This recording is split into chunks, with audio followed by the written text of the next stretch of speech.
ஓம் சிவாய. தென்னாருடைய சிவனையை போற்றி, எந்நாட்டவருக்கும் இறைவா போற்றி. அனைவருக்கும் வணக்கம். ரிஷப ராசிக்குண்டான ஆகஸ்ட் மாத பலன்களை பற்றி பார்க்கலாம். அதற்கு முன்னாடி நம்மளுடைய சேனலை சப்ஸ்கிரைப் பண்ணிக்கோங்க. பெல் பட்டனில் ஆல் அப்படின்னு சொல்லக்கூடிய பட்டனை கிளிக் பண்ணிக்கோங்க. ரிஷப ராசி இந்த மாதம் உங்களுக்கு எப்படி இருக்கும் அப்படிங்கிறத பார்க்கலாம். ரிஷப ராசியை பொறுத்த வரைக்கும் ஒரு லக்ஸரியான ஒரு ராசி. இந்த ரிஷப ராசியின் அதிபதி யாருன்னா சுக்கிரன். பாருங்க, சுக்கிரன் உங்கள் ஜாதகத்தில் 24ஆம் தேதி வரைக்கும் 4ஆம் வீட்டில் இருக்கிறது உங்கள் ராசி.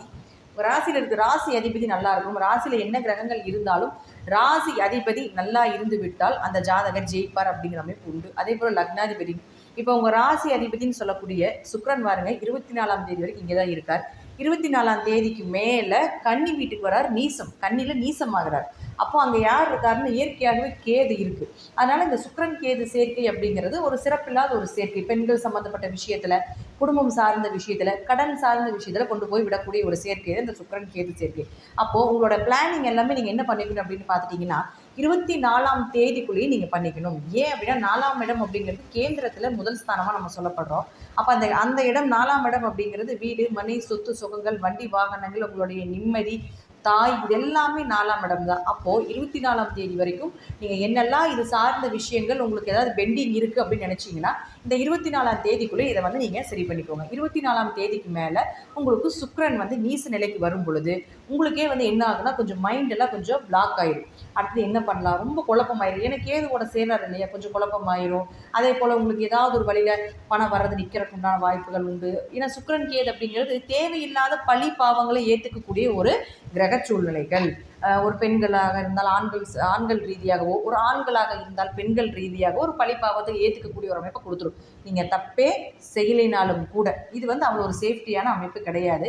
அப்போ அது உங்களுக்கு 6ஆம் அதிபதியும் ஆகிறதுனாலையும் கடன், நோய், வம்பு வழக்குகள், மருத்துவ செலவுகள் இதெல்லாமே உண்டு. 6ன்னா உங்களுடைய உத்தியோகம்னு சொல்கிறோம். அப்போ வேலை பளு ஜாஸ்தியாக இருக்கலாம், அல்லது வேலைக்கு போகிற இடத்துல ஏதாவது ஒரு பிரச்சனைகள் நடப்பதற்குண்டான அமைப்போ, அல்லது வேலையில் ஏதாவது ஒரு உங்களுடைய ஆணாக இருந்தாலும் பெண்ணாக இருந்தாலும் ஏதாவது ஒரு பாதிப்புகளை ஏற்படுத்தி கொடுக்கக்கூடிய அமைப்பை நிச்சயமாக இந்த சுக்கிரன் கேது ஏற்படுத்தி கொடுக்கும் அப்படிங்கிறதுல மாற்றம் இல்லை. ஆனாலும் ஒரே ஒரு ப்ளஸ் என்னன்னு பார்த்துட்டிங்கன்னா, குரு அந்த சுக்கிரனையும் கேதுவையும் பார்க்கிறார். குருவினுடைய பார்வை இருக்கிற வரைக்கும் நம்ம பயம் இல்லை. மலையாட்ட பிரச்சனைகள் வந்தாலும் அது பனியாட்ட விலகுது அப்படின்னா இந்த குரு பார்வை இருந்தால் நிச்சயமாக அது நடக்கும். அதனால பயப்பட வேண்டிய அவசியங்கள் இல்லை. குரு அப்படின்னு சொல்லக்கூடியவர் யாருன்னு பார்த்துட்டிங்கன்னா, உங்களை வழிநடத்தக்கூடிய ஒருவர், உங்களை வழிநடத்தக்கூடிய ஒரு தெய்வம், உங்களுடைய குல தெய்வம், இதெல்லாம் நம்ம சொல்கிறோம். அப்போது தினமும் நீங்கள் குலதெய்வத்தை வழிபாடு பண்ணிட்டு போனாலோ, அல்லது யாராவது உங்களுக்கு குருவாக நீங்கள் நினச்சிருப்பீங்க இல்லைங்களா, அந்த குருவினுடைய பேச்சுக்கள் கேட்டு அந்த மாதம் முழுவதும் நடந்தாலோ, அல்லது நீங்கள் ஜோதிடரோ ஏதோ ஒருத்தர்கிட்ட ஒரு அட்வைஸ் கேட்டுட்டு நீங்கள் அந்த மாதத்தை கடந்து சென்றால் நிச்சயமாக இந்த மாதமும் உங்களுக்கு பொற்காலமான மாதமாக அமையும் அப்படிங்கிறதுல மாற்றம் இல்லை. அடுத்தது 2 மற்றும் 5ஆம் அதிபதினு சொல்லக்கூடிய புதன். இந்த புதன் பாருங்க உங்களுடைய ராசிக்கு 3ஆம் இடத்துல இருந்து வக்ரமாகிறார் 5ஆம் தேதியிலிருந்து 28ஆம் தேதி வரைக்கும். அப்போ பணம் உங்கள் ஜாதகத்தில் புதன் வக்ரமா இருக்குதுன்னு வச்சுக்கோங்களேன். பண வரவு, குடும்ப ஒற்றுமை, குலதெய்வத்தினுடைய அருள், நிற்கக்கூடிய விஷயங்கள் இதெல்லாமே நிச்சயமாக உங்களுக்கு சாதகம். அதாவது பண வரவு வர மாதிரி இருக்குது, ஆனால் அது வராமல் நின்றுட்டுருக்கு அப்படின்னு நினச்சிங்கன்னா அது சார்ந்த விஷயங்கள் எல்லாமே உங்களுக்கு சாதகமாக வரும் அப்படிங்கிறத மாற்றம் இல்லை. உங்கள் ஜாதகத்தில் புதன் வக்ரமாக இல்லை அப்படின்னா பணம் கொடுக்கல் வாங்கல் வேண்டாம். பணம் கொடுத்து வாங்கினீங்கன்னா நிச்சயமாக ஒரு ஏமாற்றங்களை சந்திக்க வேண்டிய ஒரு சூழ்நிலைகள் இருக்கும். குடும்ப ஒற்றுமையில் கொஞ்சம் கவனமாக இருங்க. அடுத்தது ஏதாவது குழந்தைகளுடைய தேவைகளுக்கு ஏதாவது பூர்த்திகள் செய்ய முடியாத ஒரு சூழ்நிலைகளோ, அல்லது குழந்தைகள்னால் உங்களுக்கு ஏதாவது ஒரு சின்ன சின்ன மனக்கசப்புகளோ ஏற்படுவதற்குண்டான வாய்ப்பையும் கொடுக்கும். அடுத்தது பாருங்கள் 4ஆம் அதிபதினு சொல்லக்கூடிய சூரியன். இந்த சூரியன் உங்களுக்கு 16ஆம் தேதிக்கு மேலே உங்களுடைய ராசி அதிபதியாக இருக்கக்கூடிய சுக்கிரனோட இணைகிறார். அப்போது உங்களுக்கு சூரியன் அதே இடத்துல 4ஆம் அதிபதி 4ஆம் வீட்டில் இருக்கும் பொழுது உங்களுக்கு சுக்கிரன் அடுத்த இடத்துக்கு வந்தாலும் 4ஆம் அதிபதி 4ஆம் வீட்டில் இருக்கும் பொழுது நீங்கள் என்னெல்லாம் நினச்சிங்களோ, எதெல்லாம் உங்களுக்கு சுக்கிரன் கொடுக்க முடியாமல் நின்றுட்டுருக்காரோ அதெல்லாம் இந்த சுக்கிரன் மூலமாக சூரியன் ஏற்படுத்தி கொடுப்பார். அப்போ சூரியன் 4க்குடையவர் 4ல் இருக்கும் பொழுது வீடு, மனை, சொத்துக்கள் சார்ந்த அமைப்புகள், ஒரு மனசு நிம்மதியாக இருக்கும், ஆத்ம பலம் அதிகமாகும். இந்த எப்பவுமே 4க்குடையவர் 4ஆம் வீட்டில் ஆட்சி பலம் பெறக்கூடிய காலகட்டங்களில் தான் நம்மளுடைய தேவைகளை பூர்த்தி செய்ய முடியும். அதே போல் உங்களுடைய மனம் தெளிவாக இருக்கணும், உங்களுடைய எண்ணங்கள் சிறப்பாக இருக்கணும் அப்படின்னு நினச்சிங்கன்னா அதுக்கு 4ஆம் இடம் ரொம்ப முக்கியம். அப்போ அந்த 4ஆம் இடத்து அதிபதி 4ஆம் வீட்டில் இருக்கும் பொழுது நீங்கள் என்ன நினைக்கிறீங்களோ அது இந்த பிரபஞ்சம் நிச்சயமாக உங்களுக்கு நிறைவேற்றி கொடுக்கும் அப்படிங்கிறதுல மாற்றமே இல்லை. சூரியன் அப்படின்னா நம்ம உடம்பில் இருக்கக்கூடிய உயிர்த்தன்மையை சொல்லக்கூடிய ஒரு கிரகம். அப்போ உங்கள் உயிர் புத்துணர்வு ஆகுது. அதே போல் நீங்கள் என்னெல்லாம் நினைக்கிறீங்களோ அதெல்லாமே நடப்பது.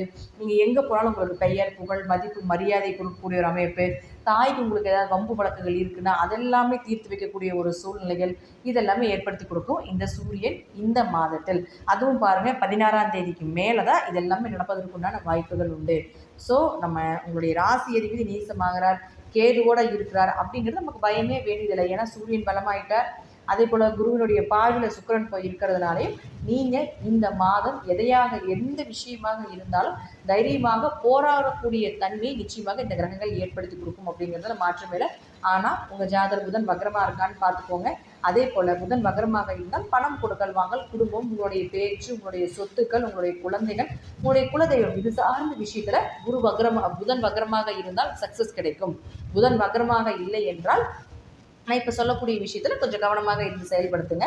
அதுவும் உங்களுக்கு மிகப்பெரிய ஒரு மாற்றத்தையும் ஏற்படுத்தி கொடுக்கும். அடுத்தது பாருங்கள், உங்களுடைய ராசிக்கு 7 மற்றும் 12ஆம் அதிபதினு சொல்லக்கூடிய செவ்வாய் பாருங்கள் உங்களுடைய ராசியில் இருக்கிறார். 7ஆம் அதிபதி ராசியில் 24ஆம் தேதி வரைக்கும் இருக்கும் பொழுது மனைவி மூலமாக யோகம், கணவர் மூலமாக யோகம், கணவர் மனைவி குடும்பத்தோட சந்தோஷமாக இருக்கக்கூடிய ஒரு அமைப்பு, இல்லற வாழ்க்கை இனிமையாக இருக்கக்கூடிய ஒரு அமைப்பு, அந்நியூன்யங்கள் பெருகக்கூடிய ஒரு அமைப்பு. அப்போ நிறைய பேர்த்துக்கு கல்யாணம் ஆகாமல் இருக்கே, அது எல்லாமே இந்த டைமில் 24ஆம் தேதி 26ஆம் தேதி வரைக்கும் மூவ் பண்ணுங்கள்.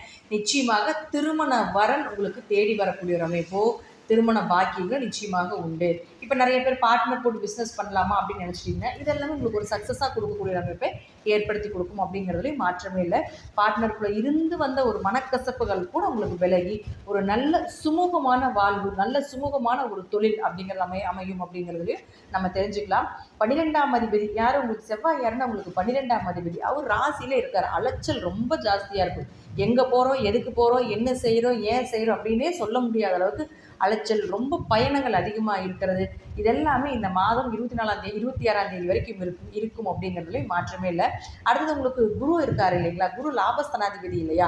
அப்போ லாபஸ்தானாதிபதி அவரே உங்களுக்கு 8ஆம் அதிபதியாக உங்களுடைய ராசியில் இருக்கும் பொழுது இந்த வருடம் முழுவதுமே உங்களுக்கு ஏதாவது ஒரு பண வரவு, ஏதாவது ஒரு லாபங்கள் அதிகமாக இருக்கக்கூடியது, ஒரு இடம் விட்டு இடம் மாற வேண்டிய ஒரு சூழ்நிலைகள், அதே போல் உங்களுடைய எண்ணங்கள் இதெல்லாமே லாபமாக பெருகக்கூடிய அமைப்பை நிச்சயமாக இந்த வருடமே உங்களுக்கு நடக்கும். அதற்குண்டான ராகு பயிற்சி, குரு பயிற்சி, சனி பயிற்சி எல்லாமே நான் முதலே கொடுத்துருக்கேன்.